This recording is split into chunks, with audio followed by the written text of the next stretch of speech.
بطل وبطلة سنة ستة الجامدين، تعالى نتكلم عن باراجراف مهم جدا بعنوان الجلالة سيتي، وممكن كمان يجيلك بعنوان A Modern City in Egypt. يعني ايه الجلالة سيتي؟ يعني مدينة الجلالة. او ممكن يقول لك اكتب لي باراجراف عن A Modern City in Egypt، يعني مدينة جديدة في مصر. لو جالك مدينة جديدة في مصر اتكلم عن الجلالة سيتي. لو جابهولك مباشر وقال لك الجلالة سيتي على طول، يبقى هو ريحك على طول. هبدأ ازاي؟ ابدأ اعمل introduction، مقدمة حلوة. قول له مثلا الجلالة city is a modern city in Egypt. مدينة الجلالة is a modern city، يعني مدينة جديدة in Egypt في مصر. وانا قلت هنا علشان city مفرد، ما ينفعش اقول له is modern city على طول، لان city انا عايز اجيبها في صيغة مفرد، عايز اقول مدينة واحدة. كمل بقى وصفها وقول له it is smart، ذكية، and uses modern technology، وبتستخدم تكنولوجيا متطورة. هنا كلمة ذكية يعني ان هي بتستخدم تكنولوجيا متطورة. It is smart and uses modern technology. It is smart and uses modern technology. سهلة جدا جدا الجملة دي. وقول له كمان بقى ان هي بقى مركز بقى للتعلم. It is a center for education، يعني هي مركز للتعليم and science والعلوم. It is a center for education and science. It is a center for education and science. Education اللي هو التعلم أو التعليم، وساينس اللي هو العلوم. وقول له بقى اتبنت فين؟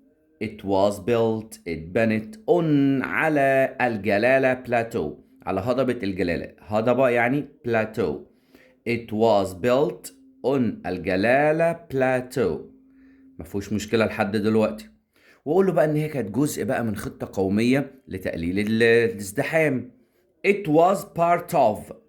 It was يعني كانت part of جزء a national plan خطة قومية to reduce crowding. to يعني عشان أو لكي reduce crowding يقللوا الازدحام in older cities في المدن الأقدم. تاني يا مستر. It was part of. It was part of كانت جزء من a national plan خطة قومية to reduce crowding. To reduce crowding عشان يقللوا الازدحام in older cities في المدن الأقدم. وقول له بقى فيها ايه بقى؟ هي فيها حاجات كتيرة بصراحة. It has luxury hotels. يعني ايه luxury؟ يعني فاخر. It has luxury hotels يعني فيها فنادق فاخرة. Beaches شواطئ and a cable car والتلفريك.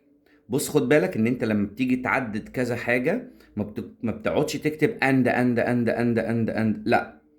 It has luxury hotels، بص، كاما، beaches، ولو انت هتكتب اقعد اكتب زي ما انت عايز، كاما and قبل اخر حاجة تحط and كاما and اخر حاجة تحطها.